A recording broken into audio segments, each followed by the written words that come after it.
We usually think of urban design as creating visions for cities and then making plans that carry them out. Urban design, of course, is a series of plans for cities.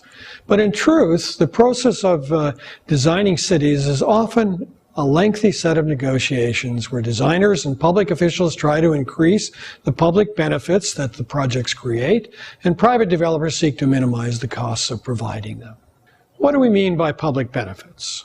They can be anything that the public values: parks, plazas, open spaces, walkable and interesting streets, facilities for arts and culture, access to waterfronts, affordable housing, even memorable skylines. If there is public opposition to a project, achieving these kind of benefits may be absolutely critical to gaining a consensus to proceed with the project. Sometimes, as we will see shortly, providing these things can also benefit the developer of the city. This is a process of creating value through design. Other times, the city may need to help to pay for the benefits by allowing a developer to develop more on the site or provide concessions to the developer through taxes and other such things. In still other circumstances, just getting a project built with the taxes and jobs it will provide is the public benefit. And the city will have to help with financing or pay for some of the public benefits that are included in the project. In this session, we'll explore how the negotiation process can result in benefits to both the public and private entities involved in building the city. A good urban designer can anticipate what will be needed or what should be included in the project, but actually much of the process involves real-time negotiation. Designing cities is a real-time process. On this image, we see hundreds of people enjoying a sunny winter day on the High Line in New York City. The High Line has become the second highest tourist destination in New York and is enjoyed by everyone who lives within walking range as well as those who come from a long distance. What most of these people don't know is that it came about through a complicated mix of public and private efforts. 15 years ago, the High Line was an abandoned railway track that once fed goods to the factories that were located along it. The railroad trestle needed to be restored, it needed to be made accessible, and landscape needed to be added to make it a wonderful place for people to walk through the 2 miles of the district that was rapidly changing.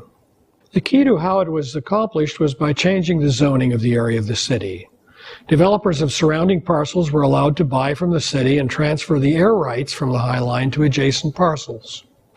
Specific parcels, particularly the ones shown on this image with the tall buildings, were allowed to buy additional development rights from the city, and all these funds collected from the sales helped to pay for the High Line. Developers along the High Line were also allowed to build larger structures if they included affordable housing in their projects, assuring that some of the people, at least, with modest incomes could continue to live in the area, not just the wealthy. Some projects were allowed to build over the High Line as long as they didn't block the continuity of the walkway.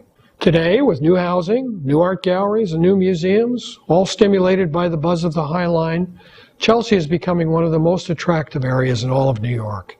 It took public actions, private actions, and a great deal of negotiation for every parcel. We have just seen an example of what I call the virtuous cycle. Here's how it works. The city or some group perceives an area would be transformed through some public amenity and a development proposal is crafted. The city provides incentives to a developer if he or she contributes towards creating the public benefit.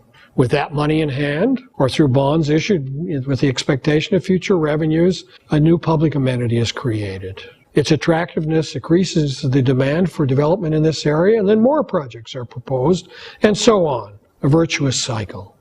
Now, this process can take many forms, and there's not much new about it. In Paris, in the middle of the 19th century, the streets were congested, the buildings were run down and decrepit, and it was impossible to get very far, very fast in a city that needed to move goods from factory to factory or factory to homes.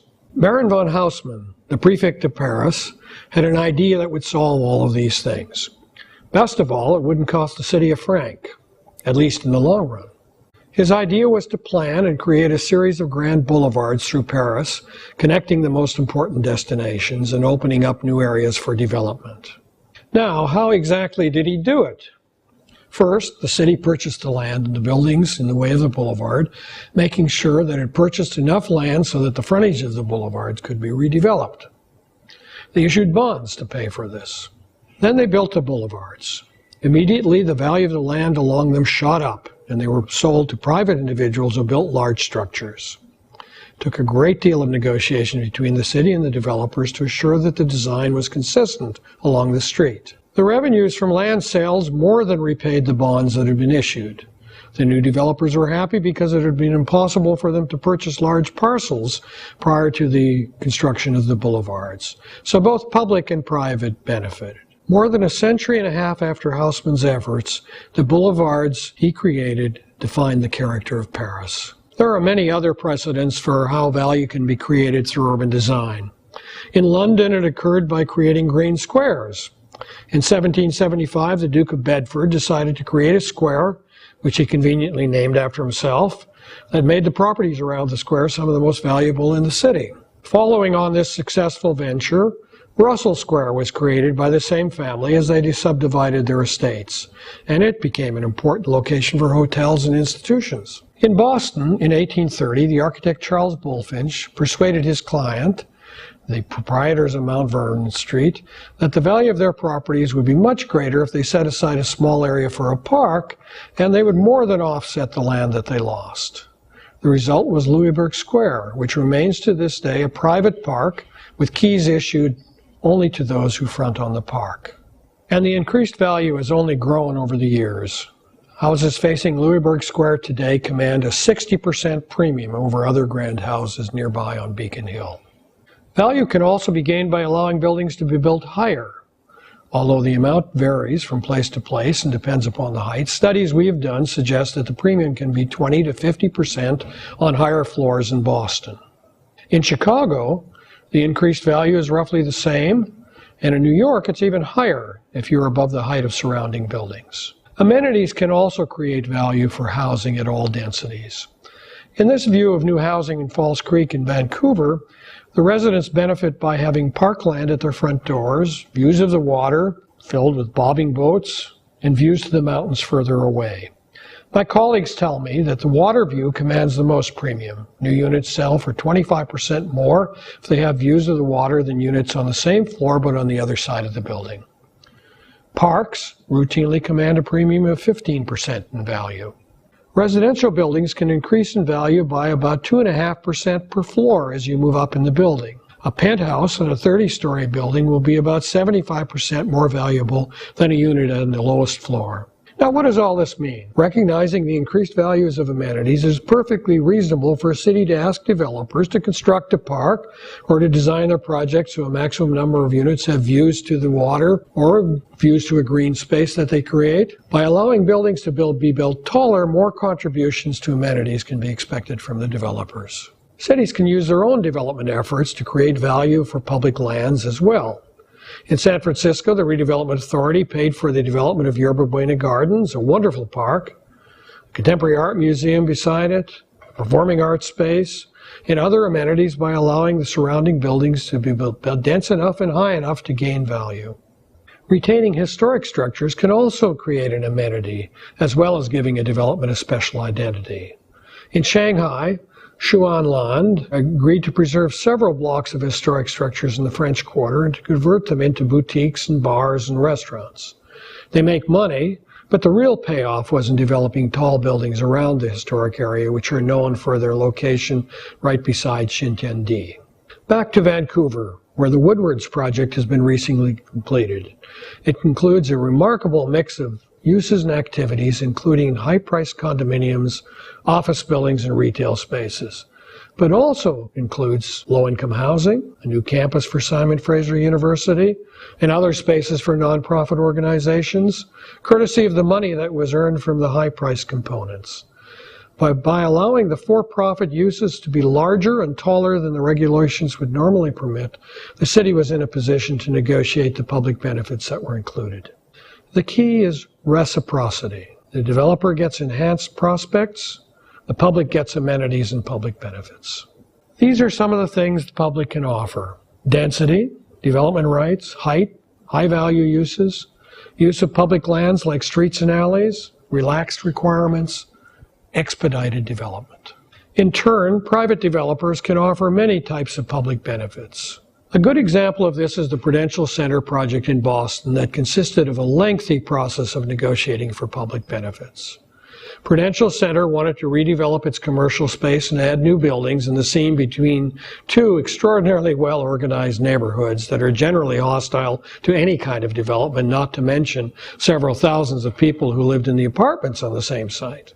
Ultimately, reciprocity was reached. The developer got 2.5 million square feet of new space. The neighborhoods got the scale of urban development that complemented the surrounding streets. And they got about 25 million in public benefits. Among the many other things, the neighborhoods got a new high-quality supermarket, child care facilities, neighborhood-oriented shops, playgrounds, and other things they valued. On large-scale development sites, it may make sense for the government to invest some of its gains in assuring that a project is successful as well as delivering the amenities to the general public. The redevelopment of Stapleton Airport in Denver, Colorado is an example of this. As the plan suggests, the site is intended for a mix of residential, commercial, and industrial facilities. Left to their own devices, the developers would develop the kind of amenities, parks, roads, neighborhood facilities, that could be supported by the profit-making development. However, through tax increment financing, TIF as it is called, the government decided that it would invest some of the future tax revenues in facilities that went beyond what they could ask the developers to provide. A large regional park, for example, a boulevard arterial street that serves areas beyond the site. This diagram shows the flows of resources. The result is a more successful project and a better public environment for both those who live there and the others who live around it in the region. This aerial view shows some of the results. Ultimately, Stapleton will be much more than standard suburban development. By being a financial partner, the Development Authority had an opportunity to shape the wider aspirations of the project. That sums up what city design is all about. Creating better places, not only for those who have the good fortune of living in a project or living beside parks or open space and other amenities, but also for those who don't. Sometimes that comes about through a wonderful plan, the strength of a vision, the prescience of the urban designer. But most often, it requires patient negotiation between those who build cities and those who are responsible for assuring that the public interest is served. Negotiation is not a dirty word. It's the staple of urban design. We've been talking about how to make cities profitable, how to make them more beautiful, more livable. Next week, we turn our attention to the question of how do we make them more sustainable.